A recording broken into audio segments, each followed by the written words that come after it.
A tribute to Tony Delgado with Ray Coughlin. Hello, and welcome to this podcast on a tribute to the one and only Tony Delgado, a friend of over 60 years. And we had more fun and fulfillment and learning together um, when I learned from Pat Sullivan and Tom Kennedy that Tony had died. I went into a funk and I just kept wondering what can I do to keep his legacy alive, and this is the result of it. I'd like to share with you who Tony Delgado was in my meager perspective. But of all things, I know that Tony was a wonderful father, um, wonderful husband, a friend, a mentor, uh, and he's just a great motivator. Um, it was interesting in that when I first learned that Tony had passed away, I asked Tom Kennedy if he thought that it would be okay to call Joanne. And Tony and Joanne and myself and my darling wife, Judy, uh, double dated all for many years. And we'd visit each other after I moved to Philadelphia.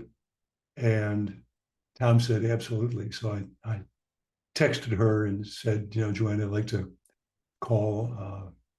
I'll call in about an hour. And if you don't feel like talking, that's fine. So I called in an hour and she picked up right away. And she said, hi, Ray, how are you doing? I said, well, that's not the question. How are you doing? And we talked about things sad for about 10 minutes. I decided to take a chance. And I said, Joanne, did I ever tell you how I met Tony? And she immediately perked up. And even over the phone, I could tell that she was somewhat excited to learn something new about Tone. And she said, no, Ray, I'd love to learn that. I said, well, we played a game together, and about uh, 2, 3 months later, I'm at Lewis College, and it was freshman orientation day, and there's about 200 of us wandering around. And it was the first time I'd ever been away from home. And I was out of sorts. And I said, gee, am I going to flunk out of college? And what am I doing here? I don't know anybody. And just felt really ill at ease. And all of a sudden, I see this guy who looks familiar. I'm staring at him. He sees me staring at him. He turns around and glares at me like, what are you looking at, bucko? And then the light went on. He says, hey, are you the shortstop? And his light went on. He says, you're the catcher. And we ran up to each other, shaking hands and greeting. And we talked about that dream weekend that we had just had 2 months ago. And we were each voted onto the Tribune's All City baseball team. And we practiced for 4 hours in Comiskey Park. And the next day, we played the game against the all suburban team in Wrigley Field. So yeah, that was that was a dream weekend for sure. And the thing that stands out though, and why we remembered each other, because I didn't know anybody on this team. There were only two other guys from the Catholic League, and they were from the South, so I'd never even seen them, much less knew who they were. And Tony said the same thing. He had played against a few of them, but didn't know them. But one thing stands out, and the two of us laughed so hard about it. Uh, we were Les Moss was our coach. He was the assistant manager to Al Lopez, the Hall of Fame manager for the White Sox. And Les was just one of the funniest guys. He was so much like Gordy Gillespie running a practice. It was incredible. And but he had some congratulatory things to say to us. It was very nice of him. But he said, let's get down to it. Let's win this game tomorrow, this meaningless game. But he decided to make it something exciting for us. And we were doing infield practice. And he had two balls working. Now, later, Gordy did the same thing, but I had never seen this before. So he would hit a grounder to this third baseman who'd throw it to first, who'd throw it to me, the catcher. Well, I'd flip Les the ball right before the throw came from the first baseman. And as I'm catching the ball from the first baseman, he's hitting a ground ball to the shortstop. So I'm catching, flipping, catching, me and the first baseman really had to stay awake or we get beamed. There was really a lot of fun, and he kept this banter going. It was absolutely marvelous, and we're all laughing, having a good time. And he's the ball, the third baseman. I catch the ball from the first baseman as Moss is hitting one to the shortstop. And as I'm catching the ball, he says, "Oh, sorry." I'm saying, what does he mean? Sorry, there's no, I'm sorry in field practice. Well, I turned and I saw that he had hit the ball way to the shortstop's right. It was going to go into left field. So my first thought was I have to pick up a ball and keep this going. And that was not Tony's idea. Tony sprinted in a flash. It was right. I've never seen anybody move so fast in all my life. Boom, he goes over to his right. He fields the ball, plants that right foot, and he throws a dart. I mean, that ball didn't go more than 4 feet off the ground, all the way to first base. It was the greatest fielding feat I've ever seen in my life. Everybody was impressed, except for Les Moss. He had the ball, I just flipped him. He said, "Oh, you think you're good, kid?" Bam, he hits one to Tony's left. Tony goes over, fields it behind himself, pirouettes, throws another dart to the first baseman. Moss has the ball, I just flipped him. He said, "Oh, yeah?" Hits one to Tony's left. Tony goes over, grabs it, fires a dart. Hits one to Tony's left. Tony goes over, fields it, hits one to his right, to his left. He hit 8 balls in a row to Tony. Well, by this time, all of us are laughing. The only person who doesn't know what's going on, even the pitchers and the outfielders, we had stopped when they saw what was going on. And we're all laughing. Poor Tony, he's going from his right to his left to his right. He probably thinks it's a tryout for the team or something. And all of a sudden, Moss is all set to hit a 9th ball. And he stops. And we all stop. And he slowly put the bat and the ball down and started clapping. And we all clapped. And Tony's looking around like, what in the world's going on? So afterwards, I went over to him and I put my arm around him. I said, "I'm right." He said, "I'm Tony." I said, "Well, I know who you are." And I said, "That was unbelievable. I had never seen anything like that in my life. You were the greatest fielder in the history of the game of baseball." And he goes, "No, right." Now, one of the things that this story brings about is Tony humble. First of all, it's his dedication to the game and his instinct and his fielding were just out of sight. As I said, the best I've ever seen, positively, but his humbleness. And I wanted to praise him. I want to say that was tremendous. No, are you kidding? Who could make an error in a field like this? It's like glass. The fields I play in like have broken glass and rocks, tin cans. But he wouldn't take a compliment. It was absolutely amazing. But the other thing that really jumps out at me with that story is his leadership. We all noticed Tony, but it was more than that. He was the virtual pepper pot. He was always cheering us on. We didn't even know each other. And I think all of us realized that we were in the presence of greatness. He was a peer to us, but he was the best guy on that field. And it wasn't just maybe his hitting and his fielding, it was just everything else. He was an absolute born leader. So then go back to Lewis. So we meet each other 2 months later or so. And I said, "Oh, you're the shortstop, you're the catcher." And we start talking about that and all the things that happened during the game. It was really, really remarkable. So after about, I don't know, 25, 30 minutes or so of talking, and I said to myself, "Wow, I got a friend and this guy's great." We had more fun with each other. And I finally said to him, I said, "Well, what are you doing here at Lewis?" Again, Tony, unbelievably humble. He slumped his shoulders and put his head down, almost apologized for saying, "Well, I have a basketball scholarship." I said, "I have a basketball scholarship. Come on, let's go shoot some hoops." So we go over and we shoot. It was absolutely remarkable. What a great introduction. But I think back on Tony's life. As I said, he was a marvelous husband, father, friend. But I think as far as his career goes, the one thing that really stands out of many was his leadership ability. And it was straight out of the mold of Gordy Gillespie. It wasn't so much all the knowledge, he had tremendous knowledge. I want to talk about his learning also. I just asked Joanne about a week ago. I said, "Joanne, was Tony a good student at Lewis? And she laughed. She said, are you kidding? He was hanging on by his fingertips. But he was a great learner, absolutely phenomenal. I'll talk about Tippy McFadden a little bit later on. But the reason I think that he was a great coach was the same reason that Gordy Gillespie was a great coach. I mean, Gordy became, the Tribune named him the greatest Illinois high school football coach of all time for many years running. But he never played a down of football. So how could he do this? It was his motivation. Gordy motivated anyone he ever met. Now he would exaggerate an awful lot, but he would meet you, and he could spend 15 minutes with you, a half hour, and you'd walk out of his presence thinking, my goodness, I must be a really good person because he really thinks the world of me. Tony had the same thing, and we saw it right away. We saw it at that practice in Comiskey Park. He was cheering us on again, the great pepper pot. What was really amazing for me, though, is that when I met him, I said to myself afterwards, that night, we're going to sleep. And I said, wow, what a great guy I just met. This is really, I knew him from that game, but how much do you really get to know somebody at 4 hours of practice and then 3 hours of the game?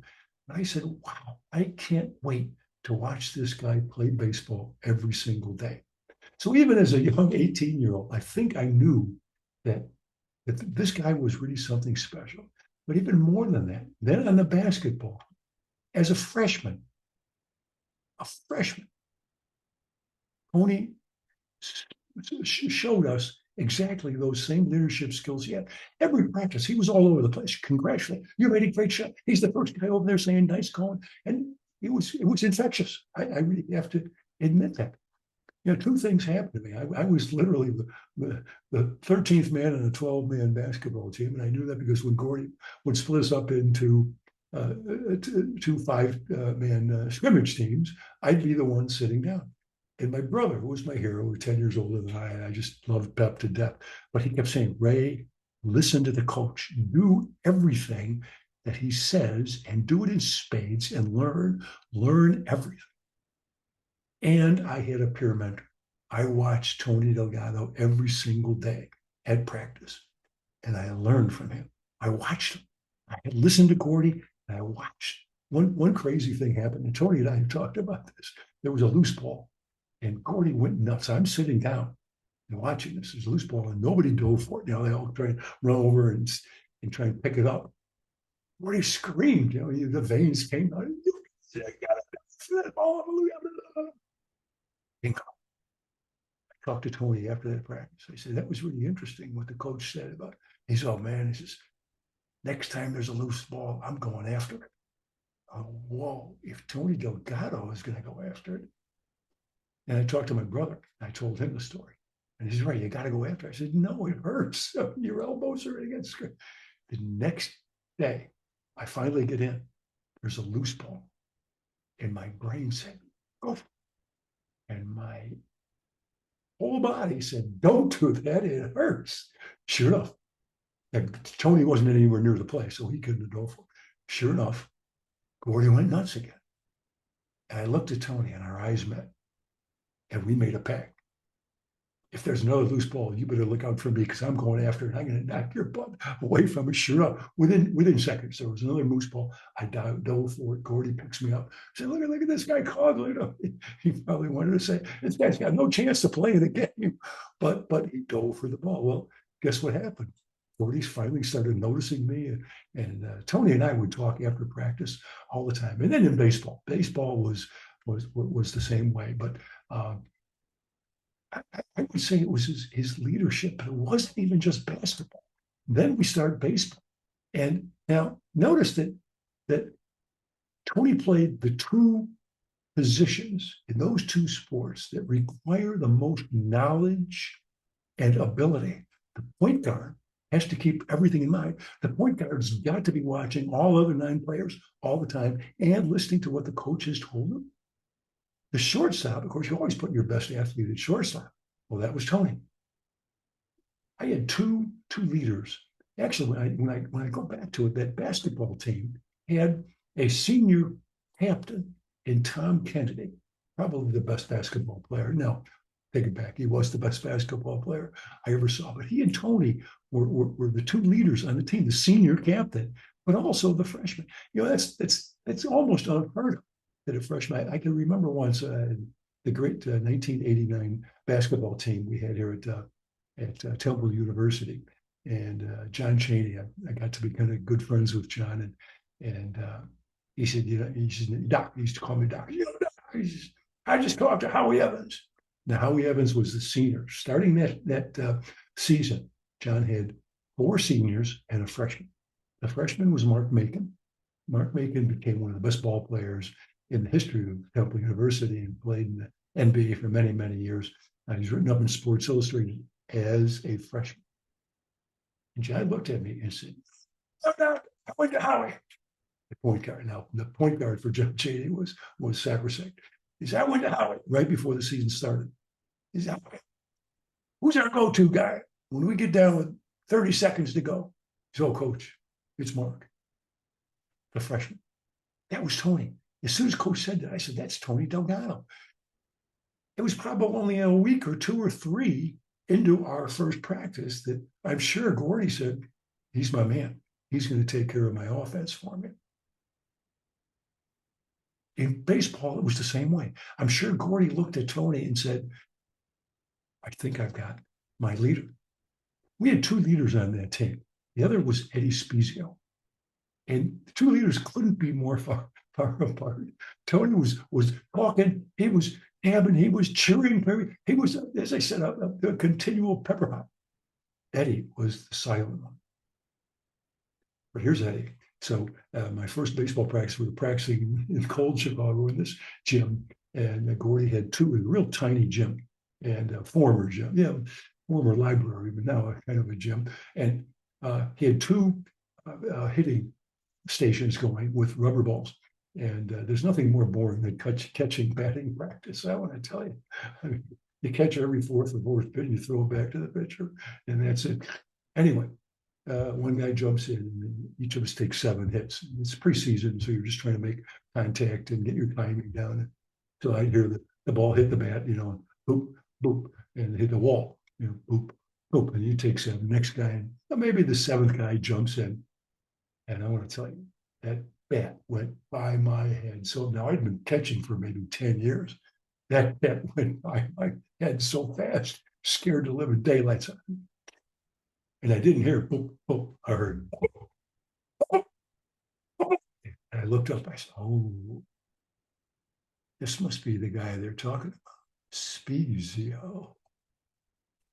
So I watched Eddie and I watched Tony every single practice. And I learned so much from each of them. It was absolutely incredible. I was talking to Gordy. I wrote a book called Gordy Gillespie, the coach, the kid at the end of the bench. And while we were going through, we had these long conversations. And I said, "So, Gordy, I was teasing him. I said, when I joined the 1962 baseball team, I thought I was joining a well-oiled machine. What you're telling me, it not only wasn't well-oiled, it wasn't even a machine. You were coaching before that what we would call a club sport. You were playing maybe 15 games many years. And we just learned, by the way, that John Planek, the great athletic director at Lewis now, emailed a few of us and asked us if we knew what Eddie Spezio's number was, because he wanted to retire. He did retire Eddie's number this year. And Tom Kennedy was the first to get back, saying, "We didn't have numbers." Well, you have to see why. I can only imagine why we didn't have numbers, because Gordy went to the president about 7, 8 years before we get there. And he says, "We only have 150 students here at Lewis." He's worried about his job. He's worried about the school closing. And he said, "I've got an idea. Why don't we start minor sports like golf and track and baseball and tennis? And we'll give kids in Joliet a $25 scholarship so they can walk around and brag to their friends that they have a scholarship to Lewis College. Meanwhile, we'll be getting almost all full tuition from them." And the president very astutely said, "That's a great idea. We'll certainly do that. You'll be the baseball coach, but I don't have any money to pay you." So Gordy was already the athletic director and the basketball coach. Now he became the baseball coach, and he was coaching football at Joliet Catholic at the time. So we had four jobs.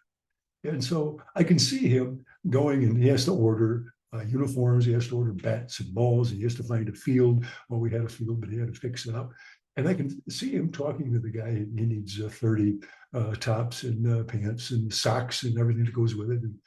And he doesn't have much of a budget at all. And the guy says, well, how do you want the numbers? And Gordy probably said, well, how much is each number going to cost me? So, oh, that'll be $10 for each tablet. Well, we're not going to spend that. So we didn't have numbers. To this day, I don't know what number. Probably John, I think retired at number one. He certainly is the best that ever played. But anyway, my point is that those two taught me more. They taught me about not just baseball, but how to learn, how to put things together. It was absolutely remarkable what the two of them did. But when I was talking to Gordy about that 62 team and teased him that it wasn't exactly well-oiled nor essentially a machine, and he laughed. He said, you know what happened, Rick?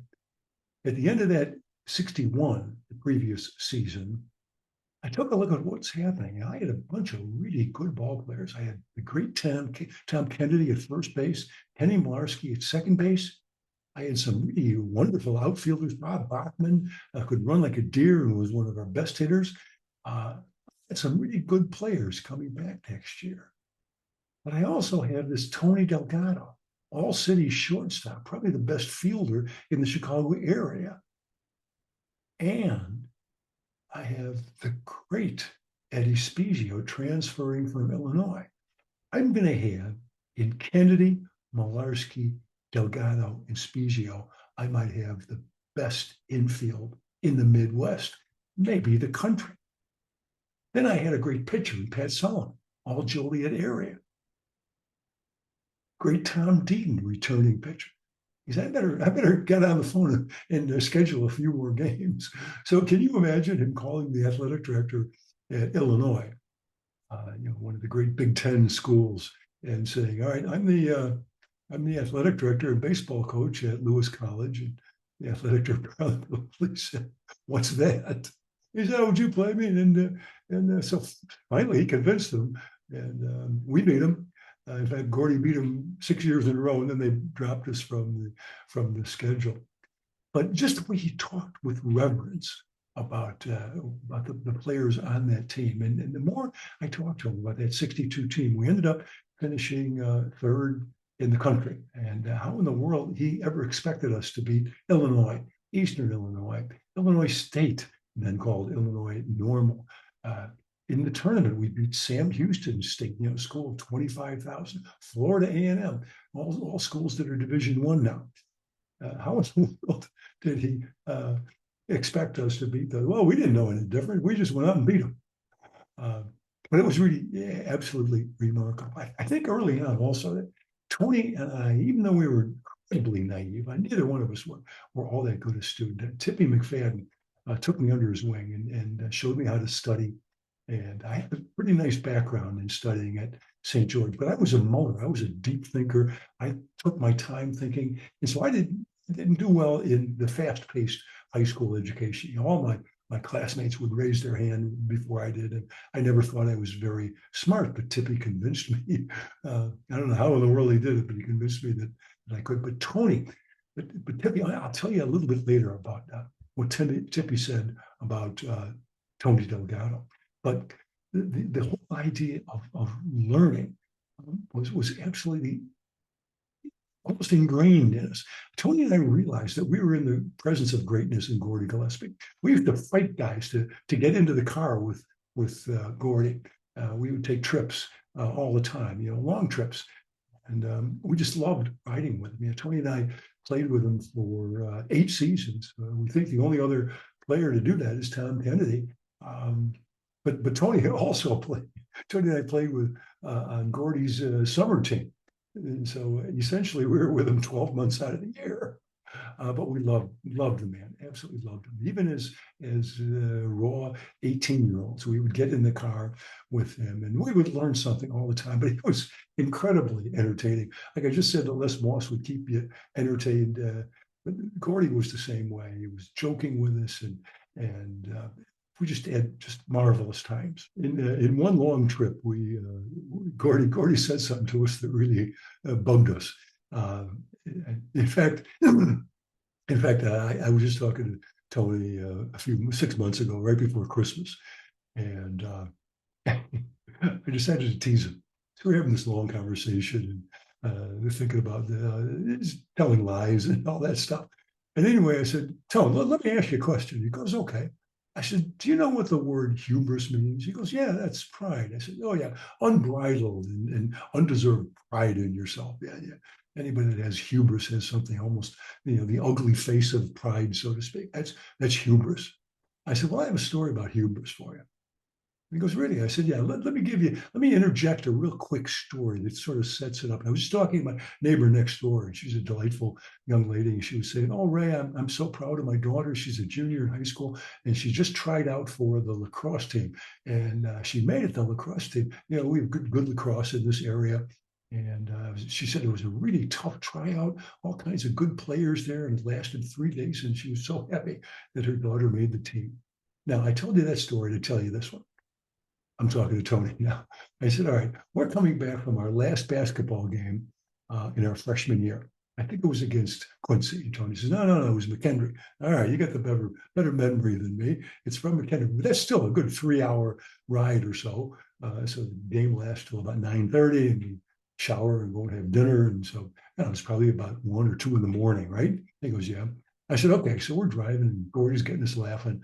And I remember you asked the question, Gord, he said, Coach, of course. We didn't call him Gord back then. And he says, Coach, can I ask you a question? And Gordy says, yeah. He says, can we have some time off before we go out for baseball? And Gordy said, absolutely. You have till tomorrow afternoon. And Tony says, what do you mean tomorrow? He says, well, these other guys have been practicing for 3 weeks in this little gym and taking a little bit of fielding with the rubber balls and hitting. You've got to catch up. And Tony and I looked at each other. Remember that, Tony? Yeah, I do remember that. I said, okay, good. I'm glad you remember that, because the next day, what I assume you did is you just sauntered over to the gym about 3 o'clock, and you got your gym equipment and your sweatpants, and you ambled over to the gym, and you joined everybody, and you met some of the players who you'd never met before, and we did the calisthenics, you did the hitting, right? He goes, yeah. I said, well, let me ask you, did you ever ask Gordy if you could try out for baseball? It was a good 10 seconds. And finally, he very sheepishly said, no, I just, the next day, I just walked over to the gym. I said, right. I said, thank you for that too, because I did the same dumb thing. I just walked over to the gym. And later I talked to Pat Sullivan, who was one of the best pitchers ever in Lewis history. And I told him that story. He went, oh no. He said, Ray, I did the same thing. The three of us just waltz over to the gym expecting to be on the baseball team. But anyway, Tony and I would have extra basketball, extra hitting practice. And Jared, his wonderful son, Tony has a beautiful, wonderful daughter, Joelle, and just a great, great son, Jared. But just a couple of weeks ago, a few days after Tony passed away, Jared wrote a beautiful, wonderfully constructed piece on Facebook, thanking everyone for all the nice things that they had said about his dad, etc. He says, my dad is upstairs with Coach Gillespie having a burger and a Coke. And when I went to the wake, maybe 2 days later, I saw Jared. I went over to him and gave him a hug. And I said, Jared, when I read that piece, I started crying. Literally, I had tears in my eyes, because let me tell you a story. Your dad and I would take a bucket of balls after practice all the time and have extra batting practice. It's the two of us. We'd hit 15 balls out in the outfield and run after them and pick them up. And then the next guy would hit. And it was 1/3 batting practice, 1/3 teasing each other, and 1/3 telling jokes. But we had more fun. So we'd go back then. And oftentimes we'd go back and it'd be dark out and everybody's gone and they're having dinner, and we'd waltz over to the dining room and it'd be closed. So we'd have to go to the student center and get a burger and a Coke. So maybe the fifth or sixth time, this taught us something about Gordy, even as freshmen. So we go over and same thing happens. We get there late and we go over to have a burger and a Coke, and we order it. So the guy behind the counter said, "Are you the baseball players?" And of course we're saying, "Well, how does he know that we're baseball players?" And we said, "Well, yeah, we're baseball players." He says, "The coach is going to pay for you from now on." So how did Gordy learn these things? Well, he just did. And Tony followed in his footsteps. And Tony was just such a phenomenal motivator. But even more than that, he just added so much. You know, when he was working with Gordy at St. Francis, I remember Pat Sullivan, who was the athletic director and basketball coach, and Gordy was the baseball coach.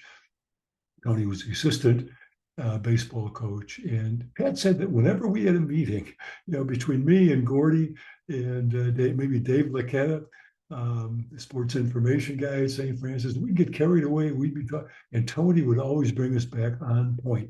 He was an incredible learner. And I remember one time Tony was out visiting us, and we went downtown to Philadelphia. We visited all the historical places. Remember, he was a history major. And I said, we were all set to go home. We were really tired. And I said, there's one more that you might be interested in. That's the Ben Franklin Museum. And they have a lot of new internet uh, uh, types of displays. And boy, both of them, Joanne and Tony, said, let's go over it. We spent another hour and a half, maybe 2 hours there. And each one of us would say, come, you have to look at this one. Look, watch. Of course, what Ben Franklin did was incredible. The wealth of stuff that he did. But I remember, here's the key. I remember what Tony said that night. We're sitting there and, he looked at me and he said, Ray, I wish I could read faster. I said, why do you say that, Tom?